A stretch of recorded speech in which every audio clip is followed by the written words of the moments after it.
So let me tell you something. Some of you are not broken. You are buried, and there's a difference. When something is broken, people throw it away.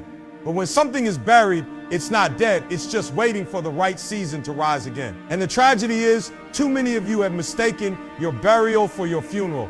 You've been walking around like it's over, when in reality, life just planted you for a greater comeback. Understand this. The human mind is the most powerful construction site on earth. Every thought you think lays a brick. Every decision you make lays a wall. And the problem is, some of you built your entire identity on failure, on shame, on guilt. You keep living inside a house built by your trauma, then you wonder why you can't breathe. But here's the psychology behind it. The mind doesn't cling to what's true. It clings to what's familiar. You don't stay in pain because you like it. You stay in pain because you're used to it. And until you decide to rebuild yourself, to tear down that old house of regret and design a new foundation, you will always mistake comfort for freedom. I need you to hear me. Your life is not waiting on motivation. Your life is waiting on construction. You don't need a miracle. You need a blueprint. You don't need somebody to rescue you. You need to rebuild you. And the moment you take that hammer, that discipline, that vision, and start laying new bricks, that's the moment you stop existing and start living. You keep running from your rock bottom like it's a curse, when in reality, it's the very foundation God gave you to build the next version of yourself. I need you to hear me. Everybody wants the mountaintop, but nobody wants the valley. Everybody wants the view, but nobody wants to climb. And the truth is, it's in the valley where your character gets tested. It's in the valley where your hunger is born. Some of you are trying to skip the season of brokenness because it's uncomfortable, because it's humiliating, because it exposes every flaw you've been trying to hide. But let me tell you something. You don't get to your destiny running from pain. You get to your destiny standing in it, facing it, and learning from it.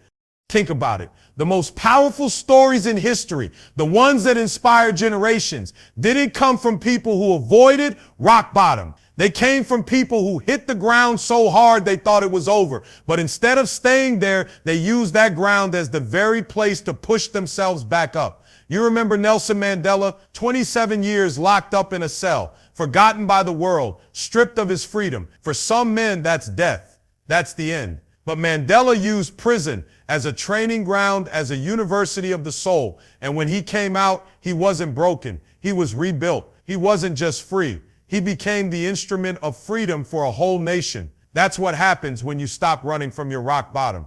But some of you, you've been living your whole life in flight mode. The moment things get hard, you back up. The moment things get heavy, you numb yourself with distractions, social media, toxic relationships, excuses, entertainment. You keep saying, this is too much. Let me help you. It's supposed to be too much. That's what stretches you. That's what breaks the old you, so the new you can emerge. Diamonds don't come from comfort. They come from pressure. And if you keep dodging pressure, you will never transform. You will only remain the rough stone full of potential, but never shining. See, the psychology behind it is simple.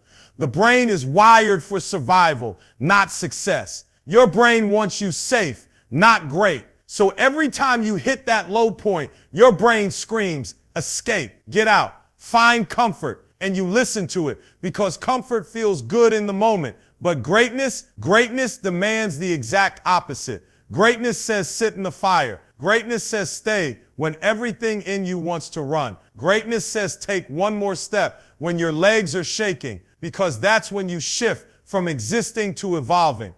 I remember a time in my own life when rock bottom wasn't just a place, it was a mindset. No money, no resources, no direction. I could have stayed there. I could have said, this is it for me. This is all I'll ever be. But instead of running, I sat with the pain. I sat with the hunger. I sat with the humiliation of being broke, of being overlooked, of having nothing but a dream. And it was in that season that I learned discipline. It was in that season that I learned resilience. It was in that season that I learned to fight for my life. If I had avoided it, if I had numbed it, if I had run, I wouldn't be here today. I needed rock bottom to remind me what was at stake. So I'm asking you, when are you going to stop sprinting away from the very place that has the power to change you? Some of you are praying for a breakthrough, but you're running from the breakdown that makes the breakthrough possible.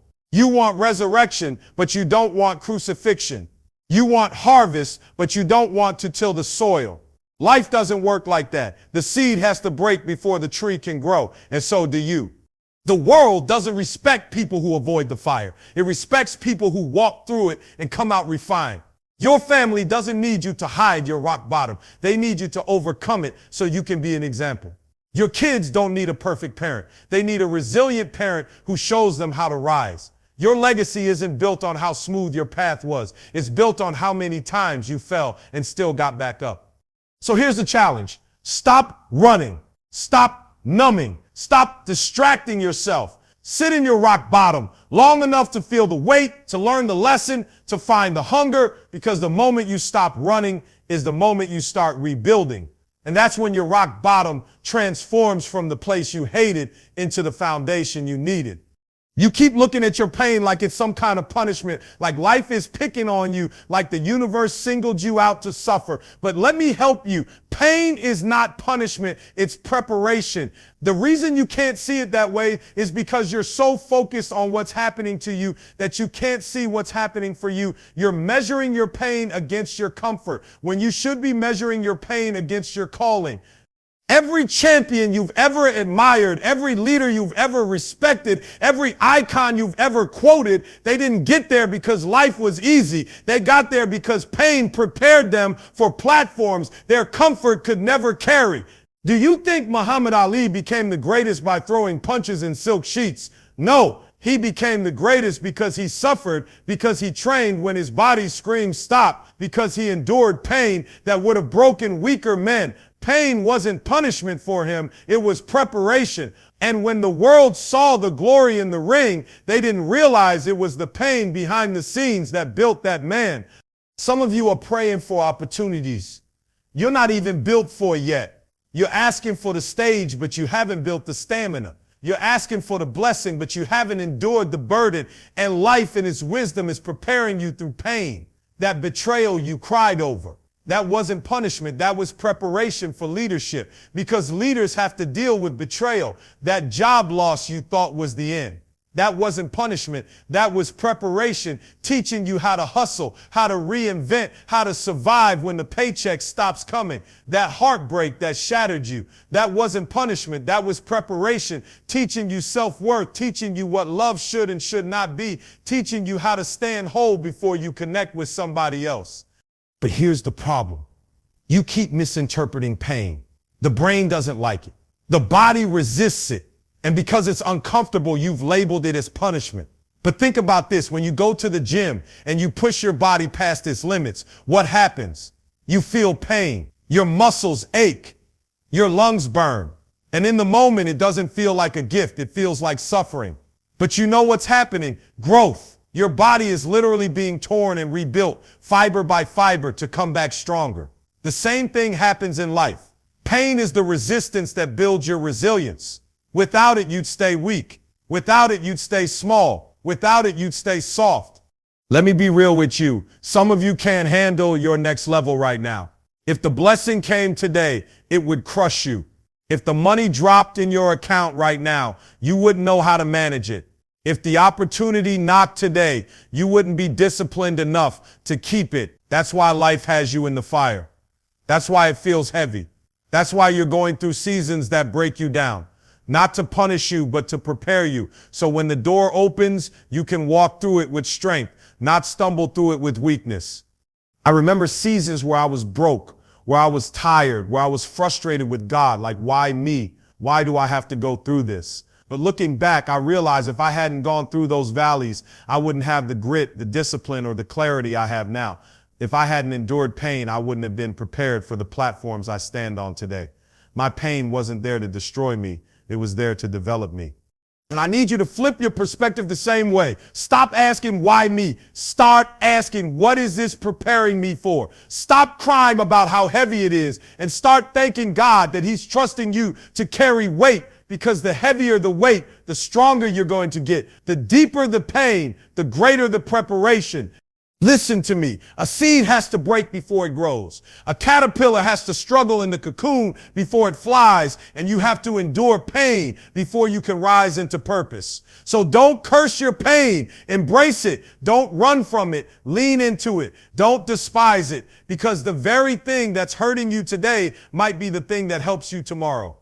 One day, you're going to stand in a place of victory and realize the pain you thought was punishment was the exact preparation you needed. One day, you'll look back and say, if I didn't go through that, I wouldn't be who I am. And when that day comes, the tears, the sleepless nights, the heartbreaks, the struggles, they won't feel like wasted suffering. They'll feel like the training ground that built the warrior you became. So stop seeing pain as your enemy. Start seeing it as your trainer. Because the truth is, pain doesn't come to punish. Pain comes to prepare. Every time I hear somebody tell me why they can't do something, I already know why they're stuck where they are. Excuses. Excuses are the chains that keep you locked to the same version of yourself year after year. And the crazy part, most of you don't even realize you're building your own prison. You keep saying, I can't because I didn't have a father in the house. I can't because I didn't get the degree. I can't because I'm too old now. I can't because I failed before. Do you understand what you're doing? You're literally giving your excuses more power than your potential. Let me break this down. Every excuse you make is a permission slip. You sign for failure. You think you're explaining your situation, but what you're really doing is giving yourself a reason to quit. And here's the psychology behind it. Excuses are comfortable. They protect the ego. Because if it's not your fault, if it's out of your control, then you don't have to face the pain of accountability. That's why excuses feel good in the moment. They relieve you of responsibility, but in the long run, they rob you of progress. I've seen people with every disadvantage imaginable break through. People with no money, no connections, no education, and still they made it happen. Why? Because they refused to make excuses. They told themselves, if there's no door, I'll build one. If there's no opportunity, I'll create one. If nobody believes in me, I'll believe in me. That's the mindset of somebody who refuses to let excuses chain them.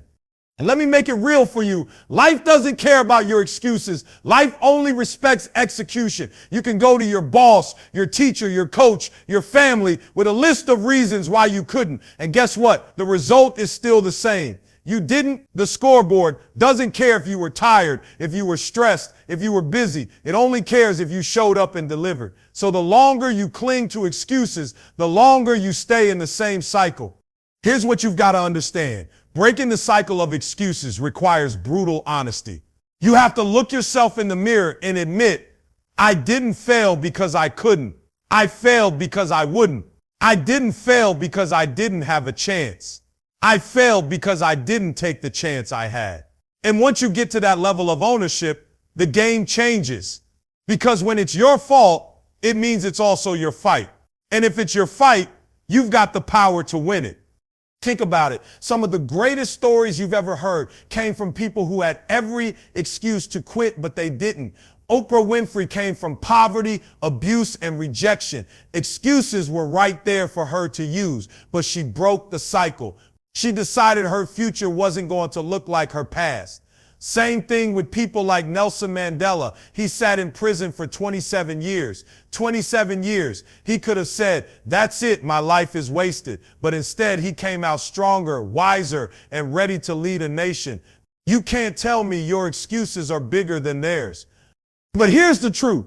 It's not about who has the hardest story. It's about who's willing to stop using their story as an excuse and start using it as fuel. Some of you need to flip the script. Stop saying, I can't because of where I come from, and start saying, I must because of where I come from. Stop saying, I can't because I failed before, and start saying, I must because I failed before, and I'm not going out like that again. That's how you break the cycle. You change the language you use on yourself. And let me tell you something else. Excuses are generational. If you don't break the cycle, your kids are going to inherit it. They're going to watch you talk about why you couldn't, and they're going to repeat the same thing. You're not just holding yourself back, you're holding your legacy hostage. Do you really want your children to live under the weight of excuses you passed down? Or do you want to be the one who said, it stops with me? Listen, your breakthrough starts where your excuses end. You can have results or you can have excuses, but you cannot have both. Every time you choose excuses, you sacrifice results. And every time you choose responsibility, you create results. It's that simple. So I need you to get to the point where you're sick of your own story, tired of hearing yourself say the same reasons over and over, tired of seeing yourself in the same place, tired of living the same year 10 times and calling it a life. Get to that point where you slam your fist down and say, no more excuses. If it's going to happen, it's going to be me. Because once you break the cycle of excuses, you break the cycle of mediocrity, you break the cycle of regret, you break the cycle of what could have been, and you step into what will be. Everybody wants success until they realize success doesn't respond to motivation. It responds to discipline. Motivation is like that spark when you light a match. It burns bright, but it dies out fast. Discipline is the firewood that keeps the flame alive when there's no spark left. And this is why some of you keep stopping and starting. 1 week you're on fire, talking about your goals, your dreams, your new habits. The next week you're back to your old self, wondering why you can't stay consistent. It's because you're depending on motivation when what you need is discipline. See, discipline is a muscle. You don't get it once and then it's done. You have to train it, build it, and strengthen it over time. Just like going to the gym. If you lift weights once, you don't get strong. But if you keep showing up day after day, rep after rep, eventually your body transforms. Discipline works the exact same way. Every time you choose to do what you said you would do, even when you don't feel like it, you're building that muscle. Here's the problem. Too many of you only act when you feel like it. Let me break this down. Your feelings are not reliable. Your feelings will tell you to stay in bed when you need to get up. Your feelings will tell you to eat junk when you're supposed to be disciplined. Your feelings will tell you to quit when things get hard. If you keep letting your feelings run your life, don't be surprised when your life feels out of control. Discipline says, I don't care how I feel, I care what I committed to. That's the difference. Now, understand this. Discipline doesn't have to be dramatic. It's built in the small daily decisions. Getting up 30 minutes earlier, choosing water over soda, studying an extra hour, saying no to distractions so you can say yes to your purpose. These aren't big flashy moves, but over time they compound. And when they compound, they change everything. Some of you keep waiting for a giant leap, but discipline is about steady steps. It's about showing up when it's boring, when it's painful, when it doesn't look like it's paying off. That's when the muscle grows. And let me be real, discipline feels like suffering at first, but it's not punishment, it's preparation. Just like when an athlete trains in the off season, they're sweating, hurting, exhausted, but when the season comes, they dominate. Why? Because discipline made them strong when no one was watching. The same goes for you. The work you put in when nobody sees is the work that sets you apart when everybody's watching. Think about the Navy SEALs. You ever heard of their Hell Week? Days without sleep, hours of physical torture, freezing water. Most people quit, but the ones who make it through, they're not the biggest or the strongest. They're the most disciplined. They've trained their mind to obey no matter how much the body screams. That's why discipline is the ultimate weapon. It's not about talent. It's about toughness. Here's what's dangerous. Some of you keep confusing discipline with restriction. You think being disciplined means you're losing freedom. Wrong. Discipline is the highest form of freedom. When you're disciplined with your money, you're free from debt. When you're disciplined with your health, you're free from sickness. When you're disciplined with your time, you're free from regret.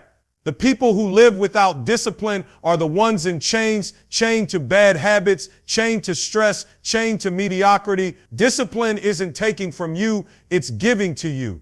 And don't tell me you don't have it in you. Every human being has the ability to build discipline. It's just whether or not you're willing to practice. Some of you practice laziness every day and then wonder why it's so strong in your life. You've trained your excuses like an athlete. Imagine if you trained your discipline with the same energy. Imagine if you practice showing up, practice finishing, practice saying no to the easy road and yes to the hard one. How unstoppable would you be? The truth is, discipline is not about talent. It's about choices. It's about making the hard choice now so you can live the better choice later. You sacrifice comfort today for strength tomorrow. You sacrifice distraction today for focus tomorrow. You sacrifice excuses today for results tomorrow. And every time you make that choice, your discipline muscle grows. So stop asking yourself, do I feel like it? And start telling yourself, this is who I am. I don't work out because I feel like it. I work out because I'm disciplined. I don't study because I feel like it. I study because I'm disciplined. I don't grind because I feel like it. I grind because I made a decision that I will not quit on myself. At the end of the day, discipline is the bridge between what you say you want and what you actually get. Without it, your dreams stay dreams. With it, your dreams become reality. And just like a muscle, the more you use it, the stronger it gets until eventually it becomes who you are. So here's a challenge. Stop living by your feelings and start living by your decisions. Stop letting your emotions be your coach and start letting discipline be your compass. Because when the motivation is gone and the hype has faded and nobody's clapping for you, discipline is the only thing that will carry you through. And when you master that, you'll discover the real power. You don't just control what you do, you control who you become. Listen to me carefully, because this one right here will either make you or break you. You cannot rebuild your life if the people in your circle are still the ones who broke it.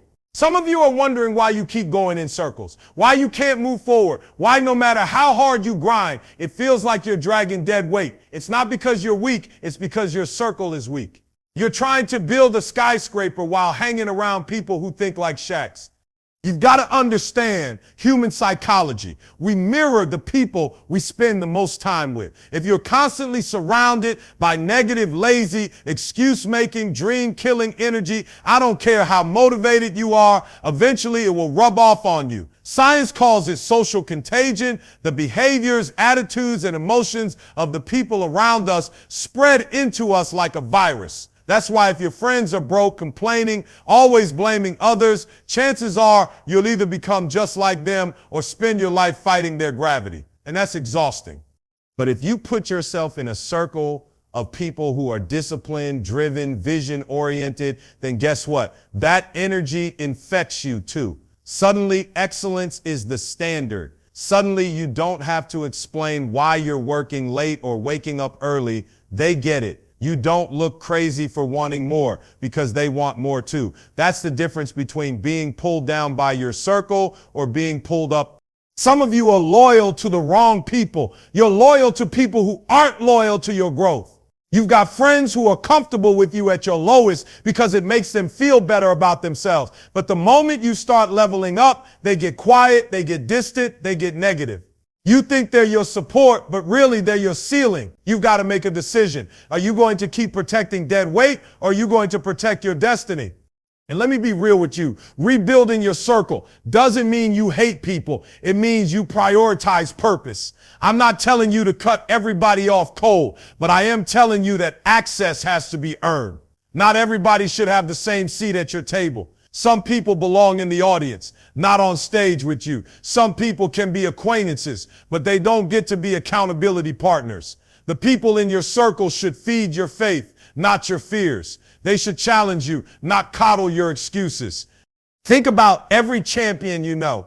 Michael Jordan had Scottie Pippen, but he also had Phil Jackson. Kobe had Shaq, but he also had people pushing him in practice every single day. Even geniuses, even greats understood that their circle mattered.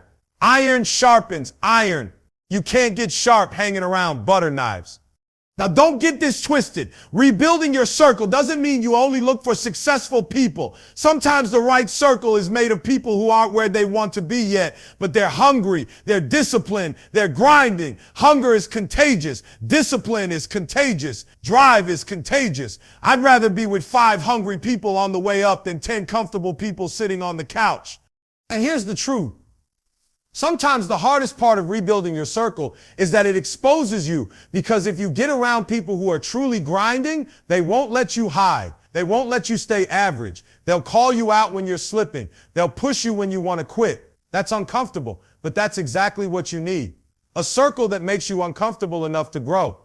But if you keep surrounding yourself with people who clap for your excuses, who tell you it's okay to settle, who never challenge you, you'll stay stuck. You'll rebuild the same broken life over and over again because the foundation is rotten. You can't put new dreams in old environments. You can't build $1 million mindset in $100 circle. So here's the challenge. Audit your circle. Look at the 5 people you spend the most time with. Do they make you sharper? Do they challenge you to grow? Do they force you to stretch your vision? Or do they drain you, distract you, and destroy your discipline? Be honest, because if you don't rebuild your circle, you'll never fully rebuild yourself. And don't wait until it's too late. Don't wait until your purpose dies in the wrong environment. You've got one life, one chance, one shot at this. Protect it. Value it. Surround yourself with people who see the best in you and demand the best from you. Because the truth is, your circle is either building you or breaking you. And if you really want to rebuild your life, you better start by rebuilding the people you let in it. Everybody loves to talk about the hustle. Everybody loves to glorify the grind. You see it all over social media. Wake up at 4 a.m., work 18 hours, no sleep, all gas, no breaks. And I'm not saying the hustle ain't important, but hear me clearly. Hustle without vision is just movement. You can run fast, you can sweat, you can work until you're exhausted. But if you're running in the wrong direction, you're just getting tired, not closer. Some of you are exhausted, not because you're weak, but because you're hustling without a blueprint. You're running in circles, chasing every opportunity, every trend, every quick fix, but you don't have a vision that guides you. The psychology of the human brain proves this. When you don't have a clear why behind what you do, your mind perceives the effort as wasted, and that's why you burn out. That's why so many of you start strong in January and fall off by March. You were hustling without anchoring yourself to a vision. Think about an architect. No builder just starts laying bricks randomly. No construction team starts digging without a blueprint. First comes the vision, the plan, the design, then comes the work. But a lot of you are trying to lay bricks without knowing what you're building, and that's why you keep tearing down your own progress. Listen to me, when you have a clear vision, the hustle makes sense. You don't complain about the pain because you know where it's taking you. The sacrifices don't feel like punishment. They feel like investments. That's the difference between the person who burns out and the person who breaks through. One is working blindly. The other is working with purpose. And here's the part most people don't want to hear. Vision takes time. It takes reflection. It takes shutting off the noise, turning away from everybody else's opinions, and asking yourself, what do I really want? Not what my parents want. Not what society told me is valuable. Not what Instagram makes look good. What do I want? What would make me wake up every single day with fire in my chest? What would make the grind worth it? That's vision. Without it, hustle is just slavery to other people's dreams. When I talk about wealth, I'm not just talking about money in the bank. I'm talking about wealth in your spirit, wealth in your health, wealth in your relationships. A wealthy life is built on intentionality. You don't stumble into it by accident. You build it because your vision makes every yes and every no strategic. That's why some people seem like they get more done in a week than others do in a year. It's not that they're smarter. It's not that they hustle harder. It's that their vision filters out distractions. They don't chase everything. They chase what aligns. Now, let me give it to you straight. If you don't have vision, someone else will give you theirs. And you'll spend your life hustling to build their dream, not yours. That's why so many of you are drained. You're putting in the work, but it's not building you. It's building somebody else. Stop giving your sweat to a vision that doesn't belong to you. Stop wasting your life on autopilot. Stop thinking hustle alone is the answer. Because hustle without vision is wasted energy, but hustle with vision is destiny. Think about history. Martin Luther King Jr. had a vision before the marches, before the speeches, before the work. He said, I have a dream. That dream was bigger than him. That dream guided the hustle. Every great entrepreneur you look up to had a vision first, the late nights, the sleepless grind. All of that was fueled by a picture in their mind that nobody else could see yet. That's why when people called them crazy, they didn't quit, because the vision was more real to them than the doubt. So let me ask you, what's your vision? Not your hustle, your vision. What are you waking up to build? What are you sweating for? What are you sacrificing for? Because if you can't answer that, you don't need more hustle. You need more clarity. You need to stop moving and start seeing. Don't just be busy, be purposeful. Don't just grind, align. Don't just chase, build. At the end of the day, vision will outlast motivation. Vision will outlast energy. Vision will carry you through the nights you feel like quitting. Hustle can get you started, but vision will get you finished. And if you really want to rebuild yourself, stop bragging about how hard you work and start asking yourself why you're working. Because when the vision is clear, the hustle becomes unstoppable. One of the biggest reasons people stay stuck is because they let their feelings dictate their future. You feel tired, so you don't show up. You feel sad, so you stop trying. You feel unmotivated, so you wait for inspiration to hit. But let me tell you something. Your feelings will lie to you every single day. Your feelings will tell you to quit when you're inches from breakthrough. Your feelings will make you think comfort is safety, when in reality, comfort is a cage. If you build your life on feelings, your life will always be fragile, because feelings shift like the wind. What you need is discipline. Discipline doesn't care how you feel. Discipline doesn't care if you're tired, if you're lonely, if you're unmotivated. Discipline says, I made a commitment and I'm going to honor it regardless of how I feel today. And here's the truth. Discipline is the bridge between dreams and reality. Everybody dreams, everybody wants, but very few people commit. You don't lose because you weren't capable. You lose because you let your emotions vote, and emotions always vote for comfort. Discipline always votes for growth. Look at athletes. You think champions wake up every day excited to train? You think they're always hyped to eat clean, to practice, to push their body to the breaking point? Absolutely not. But they've trained themselves to obey the vision, not their feelings. That's why they rise above. That's why they win. Your brain is wired for survival, not success. It wants the easy route, the path of least resistance, the quick escape. That's why when the alarm goes off at 5 a.m., your first instinct is to hit snooze. That's your brain saying, choose comfort, choose safety. But success doesn't live in comfort. Discipline is the reprogramming of your mind. Discipline says, I'm not negotiating with comfort. I'm not negotiating with fear. I'm not negotiating with doubt. I made a decision, and I will honor it no matter how I feel. Think about wealth. Financial wealth doesn't happen by accident.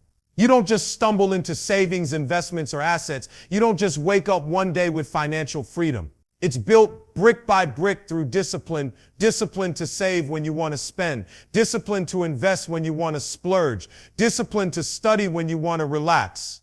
The same principle applies to every area of life. You don't build health without discipline. You don't build a strong marriage without discipline. You don't build a legacy without discipline. And that's why some of you keep starting and stopping, because you've been relying on your feelings to carry you when only discipline can sustain you. Let me make it plain.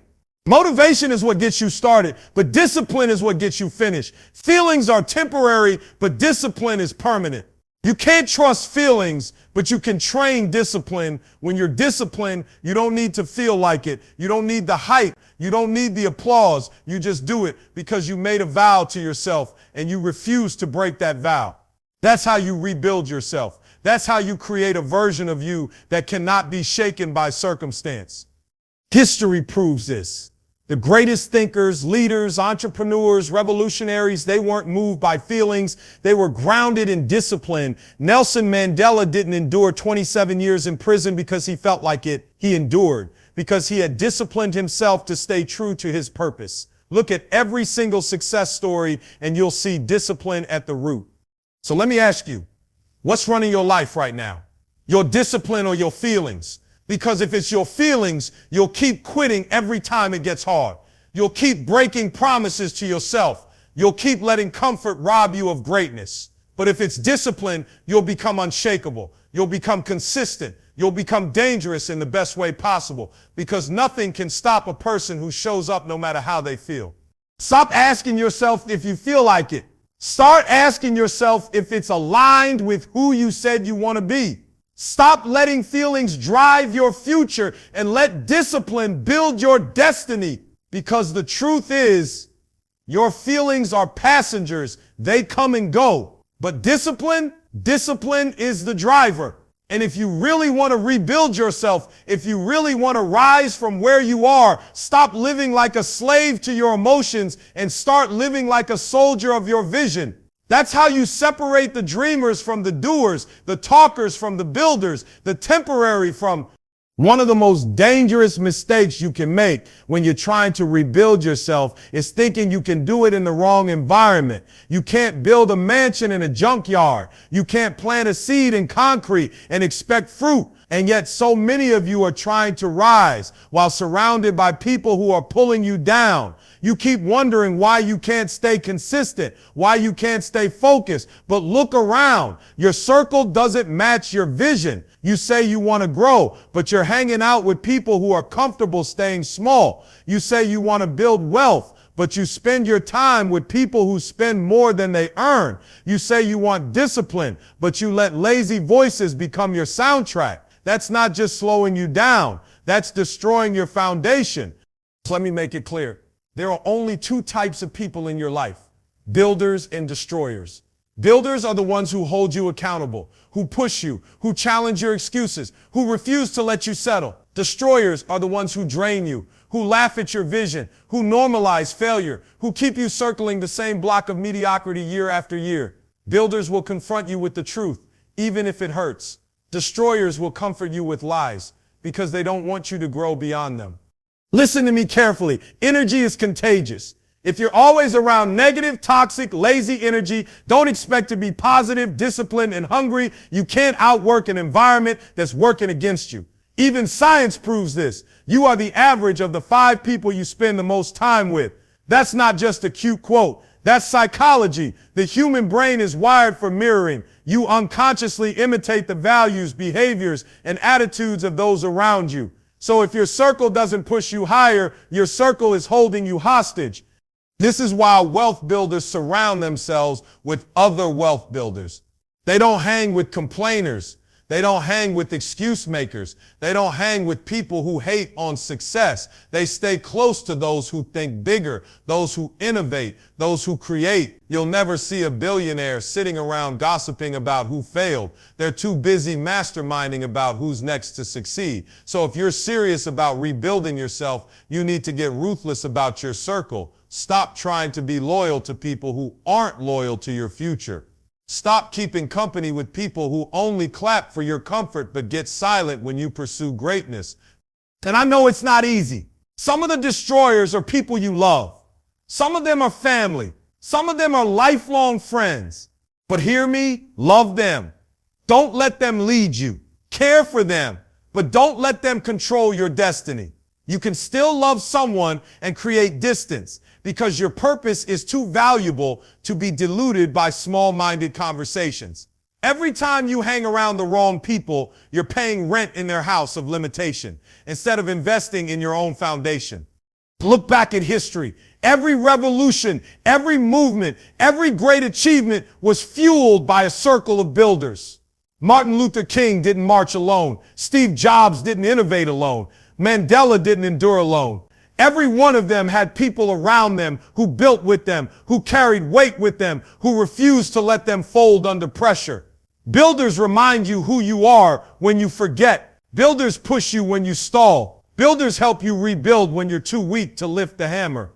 So ask yourself right now, are the people around you builders or destroyers? Do they celebrate when you win, or do they get quiet because your growth exposes their excuses? Do they challenge you to rise, or do they convince you to quit because it's easier for them if you stay small? The truth is, you'll never rebuild yourself fully until you rebuild your environment. You can't expect a skyscraper result with shack-level company. If you want to rise, you need to surround yourself with people who rise. If you want to build, you need to surround yourself with people who build. So stop letting destroyers whisper you back into mediocrity. Start building your tribe of builders, because in the end, greatness is never built in isolation. It's built in collaboration with those who refuse to let you fail. And if you can shift your circle, you can shift your future. Some of you are trying to rebuild, but you can't because you're still chained to the old version of you. You keep dragging yesterday into today and then wonder why tomorrow never feels different. Let me tell you, rebuilding doesn't just take vision, it takes forgiveness. You will never build a new house if you're still standing in the ashes of the old one, blaming yourself for the fire. Here's the truth. Most people don't want to admit you messed up, you failed. You made choices that broke things. You hurt yourself. You hurt others. You dropped the ball. That's not me attacking you. That's me freeing you, because until you own it, you can't release it. But here's the other side. Once you own it, you don't have to wear it forever. Forgiveness is not about pretending it didn't happen. Forgiveness is about saying, yeah, I did it. Yeah, I failed. But that failure is not my final name. Do you understand how powerful that is? Psychology tells us that guilt and shame wire themselves into the brain like permanent tattoos. They change how you see yourself. You stop believing you can change because you keep replaying what you did. But here's what you need to know. The brain can rewire. Neuroplasticity is real. When you stop feeding your shame and start feeding your growth, your mind starts to create new pathways. Forgiveness is the first hammer strike in breaking that old pattern. You've got to forgive yourself for the business that failed. You've got to forgive yourself for the relationship you ruined. You've got to forgive yourself for the years you wasted. Because as long as you keep punishing yourself, you'll keep sabotaging yourself. You'll start to believe you don't deserve success. And then even when opportunity comes, you'll push it away because deep down, you think you're not worthy. Forgiveness is not letting yourself off the hook. Forgiveness is putting yourself back in the game. Look, wealth builders, leaders, visionaries, they all failed.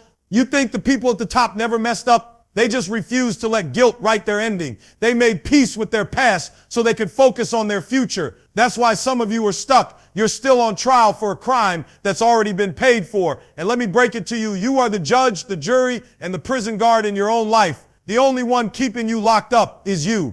You've got to tear down that prison. You've got to set yourself free. If you don't forgive yourself, you'll keep trying to rebuild with shaky hands. You'll sabotage relationships because you think you're unlovable. You'll avoid risks because you think you don't deserve a second chance. But the truth is, forgiveness is the key that unlocks your potential. Think about it. If a builder carried every brick he ever dropped, he'd never finish the house. He'd be crushed under the weight of mistakes. But the builder knows, drop it, learn from it, move forward. That's how greatness gets built, and that's how you've got to live. Stop carrying the bricks of regret. Drop them. Forgive yourself. Pick up fresh bricks and start building again. So today I'm challenging you, let it go. Not because it wasn't real, not because it didn't hurt, but because you can't heal while you're still holding the knife. Forgive yourself, free yourself, and watch how much lighter your steps become. Rebuilding doesn't start with new opportunities. It starts with the new identity, and you can't step into that identity until you release the old one. You don't owe the world your punishment. You owe the world your potential, and you'll never give it to them if you keep wearing your past like a prison uniform. So forgive yourself, not tomorrow, not next week, now, because freedom is the foundation of rebuilding, and forgiveness is the door that opens it. The biggest mistake people make when they talk about rebuilding is they think it's a one-time event. Like you hit rock bottom, you have an aha moment, you turn it around, and then boom, you're done. Nah, that's a fantasy. Life doesn't work like that. Rebuilding is not a one-time renovation. It's a daily discipline. Every single day, you either build yourself stronger or you let yourself decay. I need you to get this. Discipline is not what you do when you feel inspired. Discipline is who you are when the feelings are gone. You don't rebuild your life in one big speech, one big workout, one big prayer. You rebuild in the small unseen moments when you choose to get up instead of hitting snooze, when you choose to read instead of scroll, when you choose to invest instead of spend. That's the brick by brick process that builds greatness. Think about athletes. You don't win championships off one great game. You win because every day in practice, when nobody's watching, you do the work. That's how Kobe trained. That's how Jordan trained. That's how Serena trained. They understood consistency beats intensity. And that's where most of you fail. You want a motivational high, but you don't want a construction plan. You want the blessing without the blueprint. Let me break it down. Your future is not built in the dramatic moments. Your future is built in the daily grind. If you rebuild yourself today and then stop tomorrow, you're not rebuilding. You're recycling failure. You're starting over and over again because you never created momentum. The psychology of growth is simple. Repetition rewires the brain. The more often you do something, the stronger the habit becomes. That's why the gym is hard in the beginning, but automatic later. That's why prayer feels awkward at first, but powerful later. You've got to give yourself time to let the new pattern set in. Stop waiting for motivation to hit. Motivation is like the wind. It blows in and out. You can't control it. But discipline is like your breath. It's always there if you choose to use it. That's why I keep telling you, rebuild daily. Wake up every morning and decide I'm laying another brick today. And if you do that long enough, you won't just have a house, you'll have a fortress. And listen, it's not just about you. If you rebuild daily, your kids get a blueprint, your circle gets inspired, your legacy gets solidified. But if you only rebuild once in a while, then quit, then restart, you're not just wasting your time, you're teaching the people around you inconsistency. And nothing destroys destiny faster than inconsistency. The truth is, life will always try to tear down what you build. There will be storms, there will be setbacks, there will be moments you want to quit, but if you've made rebuilding a daily discipline, then no storm can wipe you out completely because you've trained yourself to keep laying bricks no matter what. That's resilience, that's power, that's freedom.